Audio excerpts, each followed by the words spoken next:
Hey everybody, I'm here today with Paul Belezza, who is product manager at Riot Games. And I don't know if you know this, Paul, but League of Legends is one of my favorite games of all time. Thank you. Paul works in the R&D department. I thought we could first start by asking you about, what is it like working at Riot in terms of, the work and then in terms of the culture? Okay, got it. All right, so I've been at Riot a long time, so I've been able to see a lot of evolutions of how we work. But I would say the thing that's remained constant is a dedication to the mission of we want to be truly the most player-focused game company in the world.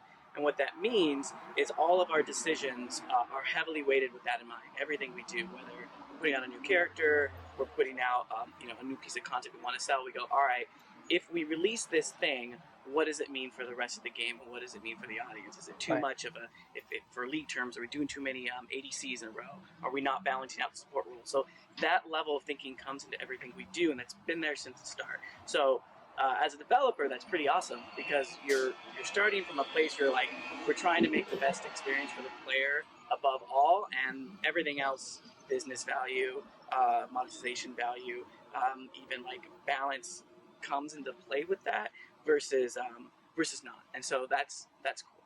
The second thing from a cultural point of view is we're a company of like-minded people who love games. Right. Most of the company, the majority, have grown up loving games, playing games of all types, of all genre. So you bring that kind of audience perspective into development, both as artists, engineers, game designers, producers, but also people in finance and legal and esports. So we all have this kind of common vernacular. So when we're talking about making decisions, you don't have to give people a lot of context to be like, why would we rent out X venue to do this resport event, or why would we spend all this money at PAX to give away this type of stuff? A lot of people get it because they go, oh yeah, that's what would be fun for the audience, that would be fun for players, etc., and that's part of the culture in itself, and that's really cool because you can just be at lunch with someone in the legal department and you can be talking about what favorite games you guys grew up playing and what you're playing now, and you can have a deep conversation about it. So that's a little bit about like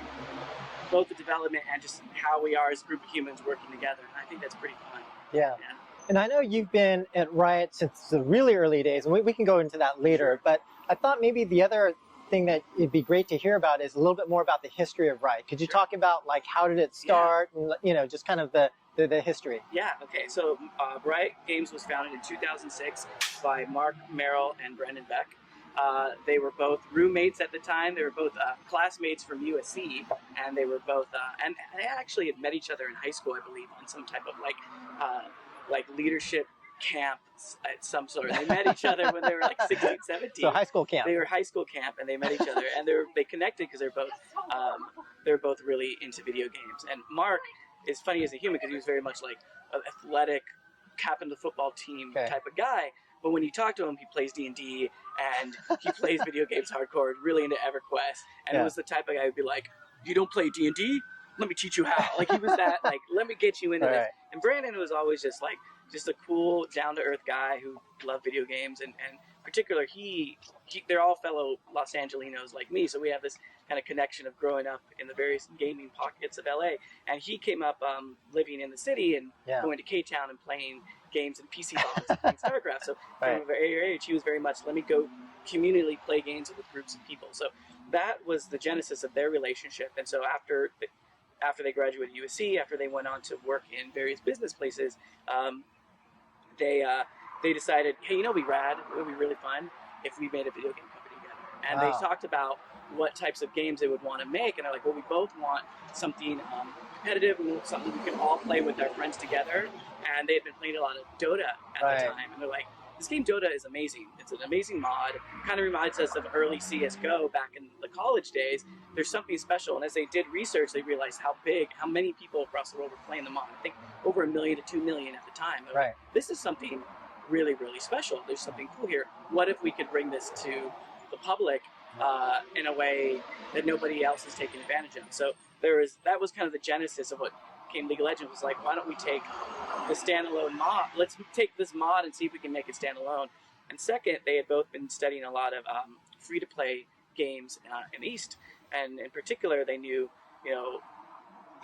the way you play games in Korea, for example, are very different from the way you play games in North America. Right. It's a culture of you go after school to a PC bong, you pay to play with your friends by the Right. hour, you play as much as you want, but you come together communally, and they're like, Right. there's something special about that. The majority of the games there were free to play, and so they're like, let's study that market, and they're like, this is actually a very viable way to make games. The rub of it is some of the monetization mechanics are very pay to win. They're like, hey, what if we took a skill-based game and applied a free-to-play model to it without having pay-to-win mechanics? So we'll find a way to just focus on serving the core player base in terms of making a very compelling, engaging, competitive game, and then we'll find personalization content to monetize and see if we can make that business model work. Right. So this is 2006. So at the time, Western publishers were like, well, get the hell out of here. No one's doing that. You should be in the web. You should be on like, what Facebook wasn't even that big of a deal. It was MySpace. You should be on MySpace, making games. And they're like, no, it should be this type of product. And that was the genesis of their pitch. And I think they went around for a year trying to get funding to do it. And eventually they did angel investment from themselves and their family, and then a small investment from a very small VC. And that was the genesis of the first, phase of Riot, 2006 to 2007. And it eventually grew out to what it is today. So really kind of humble, nitty-gritty start back then. Yeah. Right. And then since then, obviously the company has grown quite a lot. Could you talk about, so in terms of Riot today, how is the company structured in terms of, the types of people, the types of teams, and in terms of, maintaining, running live operations on League of Legends versus kind of new titles? Sure. Okay. Wow. So we learned as we went. Yep. And I was fortunate to be able to see a lot of that evolution. So in the early days, it was very much get it out there. In fact, one of the earliest stories is when we launched League in 2009, we had a store, but it wasn't working. Oh. And we had already communicated to the eventual player base that we had started to build through community testing and alpha testing that the game was going to be released the next day, and our store wasn't working. And so instead of delaying the release, we just said, let's release the game free and without anything you can spend on. Just we'll release all the content for free so you can play with it. And we worked for a month to get the store up and running, and eventually we turned it on and started growing. So like that lesson still holds true to this day when we onboard new people, because we're like, instead of delaying, instead of doing what was, potentially better for us business-wise, we served the audience, and in a month we figured out how to get a store up and running. And later on, I ran the store team, and I'm still dealing with some of the decisions of packing it together in a month, but that is what it is. So anyways, so in the early days, it was very much like, just get stuff out there, we'll figure it out. Over time, as the scale of the game grew, we learned how to deal with server architecture and scaling that up, and how to communicate with your player base when your things are falling over. Right. And so over time, we invested a lot in live operations, and we built a network operations center that works around the clock. And we started investing in those type of things. And over time, we smoothed out the way we service the game. But for 3 years, it was very much trial by fire. As we were releasing new content, things would fall over, get it back up, release another server, do this, shard our servers to make sure we can support players around the world. And so we learned the hard way of how to scale up live operations. So now, when we approach our development of, I would say, our bigger bets, these are going to be our it's kind of similar in ambition type of games. We're thinking about that stuff way up front. So in addition to having game developers who can ideate and think through what the product is going to be and what the gameplay problem is going to be, we also partner early with live operations producers to make sure our technology is going to potentially scale appropriately to what the demands of that game could be if everything goes well. So we do a lot of scenario planning now to figure that stuff out. And to me, I just smile because I'm like, I'm glad we're thinking about this, because I remember in 2011 or 2012 when we just assumed X and then Y happened and we were freaking out for 3 months. So, we're doing our best to approach that. But it's very much a holistic development point of view for some of our bigger, ambitious projects at the moment. Got it. Yeah. And then can you talk a little bit about your role as a product manager at Riot? And certainly product manager at different companies can mean a lot of different things, product manager versus producer versus designer or whatever. But for you at Riot, what does that mean to be a product manager? Yeah. So for me at Riot, it's more of a hybrid role. I'd say a traditional producer and some aspects of product management that you would see in other companies. Like at other companies, you might see revenue strategy and progression design and monetization mechanics being and analytics being core skill sets. PMs do have that, but you don't necessarily have to. You can be partnered with people who do. So for me, I'm a little bit of both. Where on my products, I'm accountable for defining what we're doing and why we're doing it, which meets the business objectives and the audience objectives. And I'm also accountable for getting it out the door. So I'll lead the development team on the ground floor to build whatever product we're making and make sure it's hitting, or at least set up in a way that we can hit those goals. And then once it goes live, I'm accountable for measuring the progress of the product and iterating on it, or making tweaks on it, or sunsetting it if it's not achieving its objectives. So in that way, it's similar to other types of product management, but it's not all the same. Oftentimes, we are coupled with various other disciplines who help us. So, for example, I was on the skins team for League of Legends for a year and a half. So I, as the product manager, was in charge of figuring out what skins we're going to release during this quarter of the year. So that would mean picking out which champions we wanted to develop content for and which thematics we would do based off past performance history. And I would also lead the creative team to figure out, should it be a cowboy or should it be a samurai or whatever? Right. And I would be coupled with a revenue strategist who'd be like, here's an analysis, here's what we think the potential is, here's what we think the audience reach is. Right. I advise you to do X or Y, and we would do it together. So it's very much a partnership with some disciplines.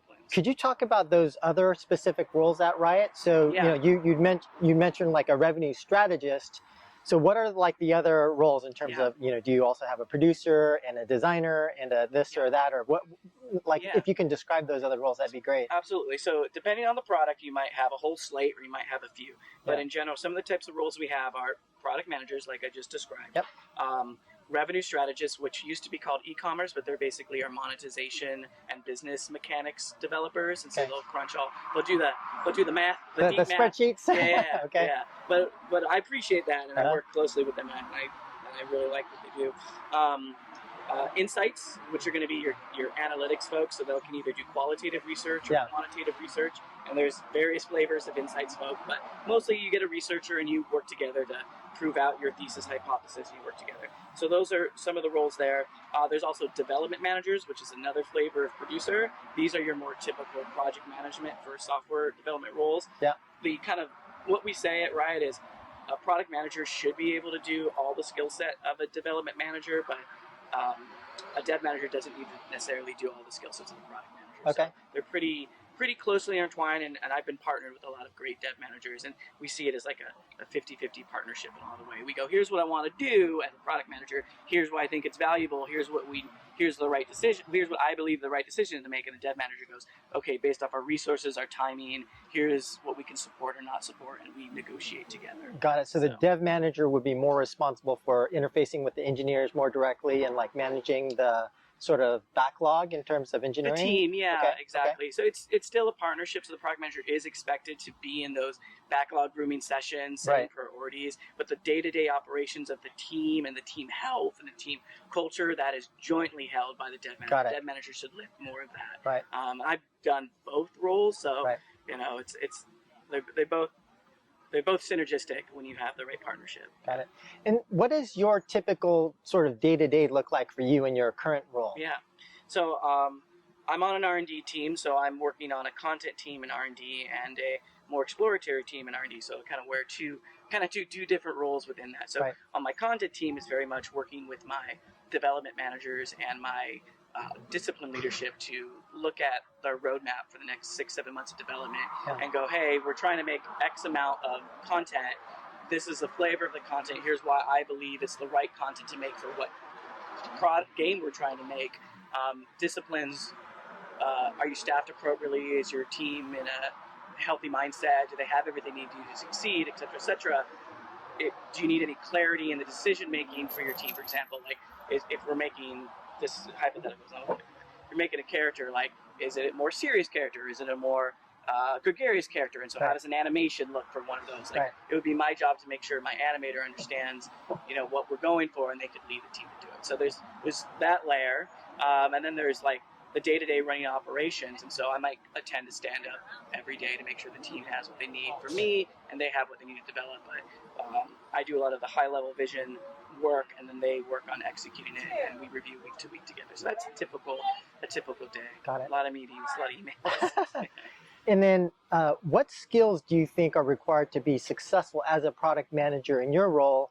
And then you've kind of worked in a lot of different roles at Riot. Do you think there is a difference in terms of the skills required to be successful as a product manager in more of a live ops capacity, working on League of Legends, kind of, like feature updates, skins, characters, versus kind of your new role in terms of R&D and like trying to come up with new game concepts? Is there a differentiation there? I think there is. I think there can be people who do both, but I think they're different mindsets. Yeah. So in the R&D mindset is, hey, we have a hypothesis we want to prove out. We want to build this feature. Let's go build it. Let's test it locally within our team, and then small group testing of human beings outside the company to validate our test. And it's very much a experiment test type of framework.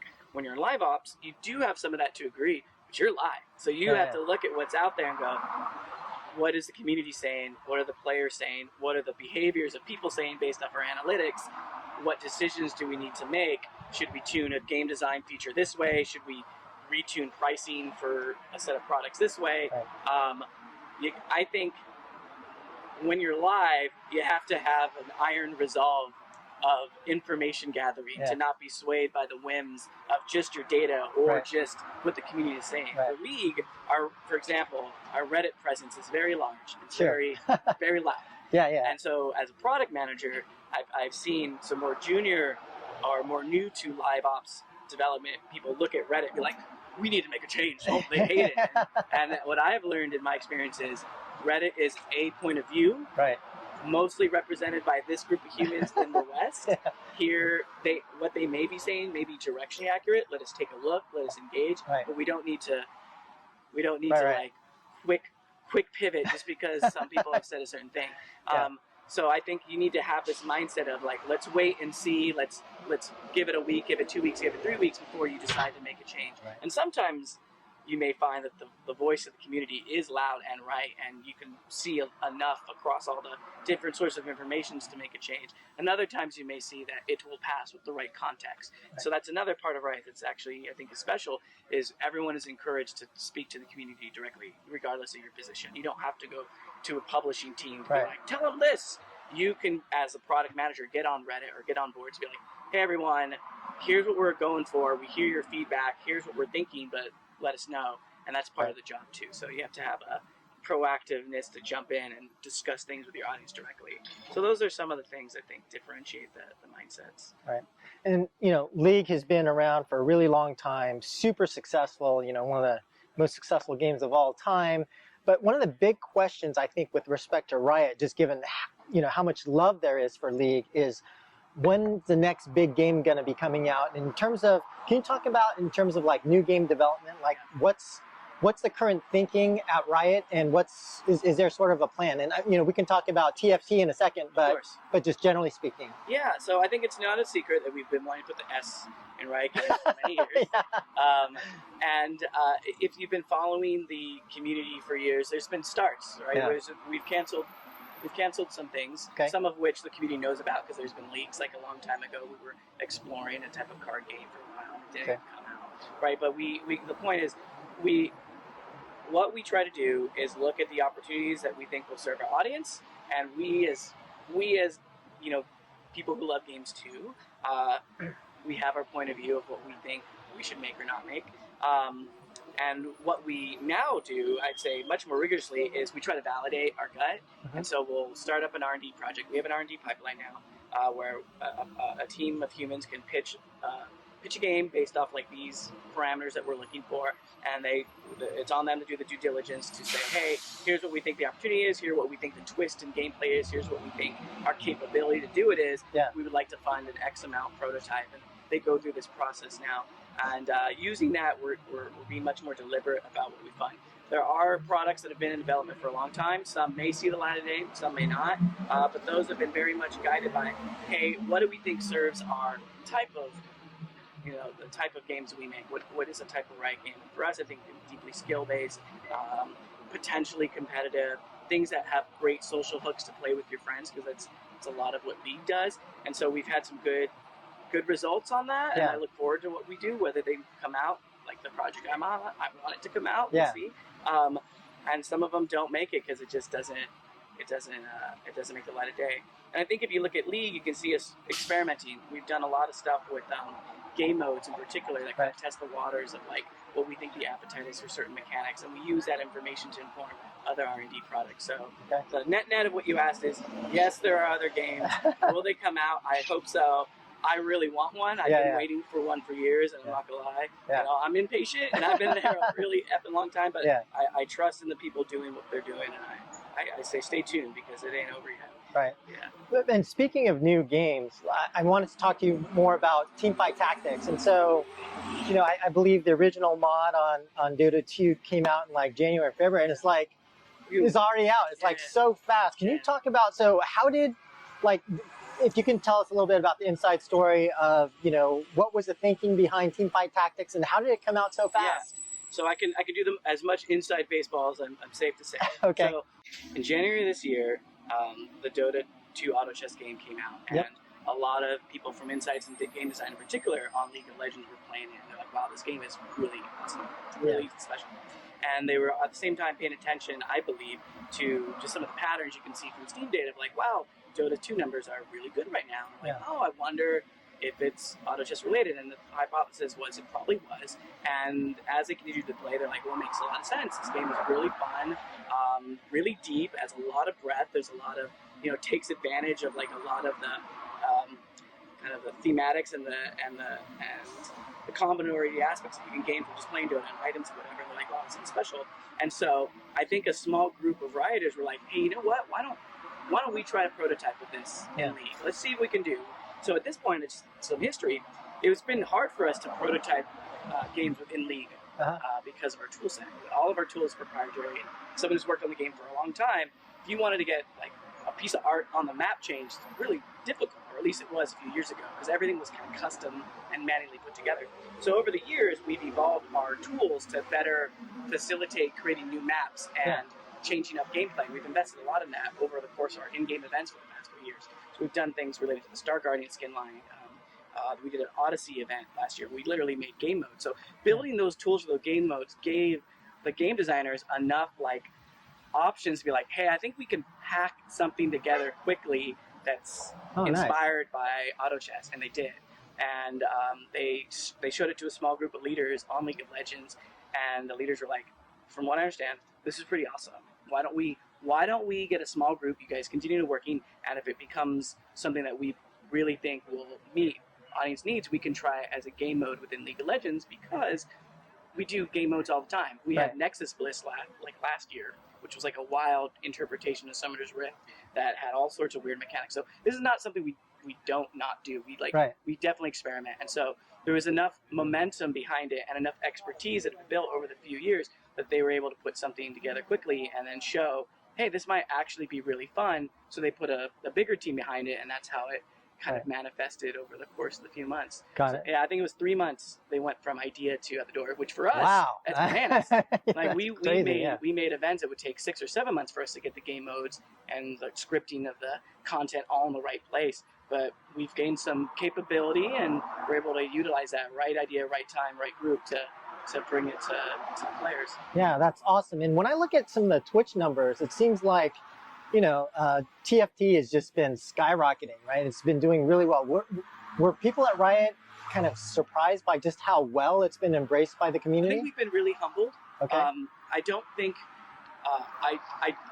my guess, because I don't know all the details, I'm not on the awareness campaign team, was we knew it was something fun. If it was something fun and people, they liked it, they would enjoy it. And I know that they partnered early with some of our community team members to get their feedback and show them the game a couple months before launch. And I think a lot of their sentiment was positive, and that allowed them to, when it was time to show it on PBE, partner together to put some guides together. And I think that helped propel some of the awareness for it, and then it steamrolled into what it naturally is. And what I think is interesting is, for me playing it the past week and a half intensely with my wife and my family, it's it's familiar but different enough. Like Yeah. when you play Summoner's Rift or ARAM, you have to be very intensely concentrating Right. on the game at hand. Like every click, every position could cost you a strategic moment. And TFT is much more, I wouldn't say purely relaxed, but you don't need to be on your computer as intensely. You can Right. lean back and play. And so what I've noticed is that it just seems very uniquely put to benefit streaming. Just Oh yeah. you're Yeah. watching, you're clicking, you're seeing Yeah. them build, you can talk through it.